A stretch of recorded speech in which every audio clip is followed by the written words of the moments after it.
Role. जी sir. नमस्कार, मेरा नाम डॉक्टर संजय मिश्रा है। मैं मैक्स हॉस्पिटल मोहाली में न्यूरोलॉजी डिपार्टमेंट को हेड करता हूँ। हमारे डिपार्टमेंट से रिलेटेड जो इमरजेंसीज आती हैं उसमें स्ट्रोक और फिट्स या दौरे की प्रॉब्लम्स होती हैं। स्ट्रोक की प्रॉब्लम जैसा कि शायद आपको पता होगा 2 तरह की होती है, जिसमें एक खून की नस बंद हो जाती है, दूसरा होता है जिसमें खून की नस फट जाती है, जिसको ब्रेन हेमरेज भी बोला जाता है। सबसे कॉमनली हमें इस्कीमिक स्ट्रोक मिलता है जिसमें कि खून की नस बंद हो जाती है, जिसका इलाज जल्दी से जल्दी हमें करना होता है।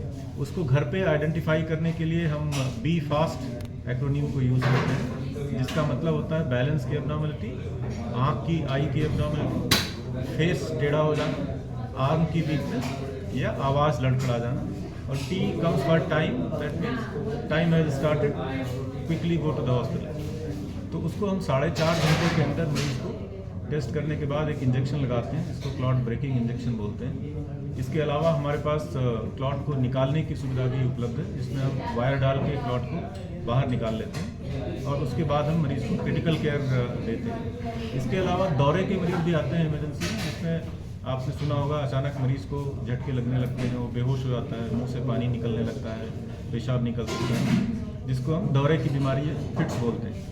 तो उसमें मरीज़ बेहोश हो जाता है, उसको भी इमरजेंसी या क्रिटिकल केयर की ज़रूरत होती है। ज़्यादातर दौरे नॉर्मली 2 से 3 मिनट में बंद हो जाते हैं, बट अगर वो प्रोलॉन्ग हो रहा है, परसिस्ट कर रहा है, तो उसको फटाफट इमरजेंसी में लाना होता है, जिसके लिए हम ऑक्सीजन लगा के मरीज़ को हो सकता है कि शायद इंट्यूबेट करके वेंटिलेशन भी लगाना पड़े और इंजेक्शन लगा के दौरे को टर्मिनेट करना हो। धन्यवाद सर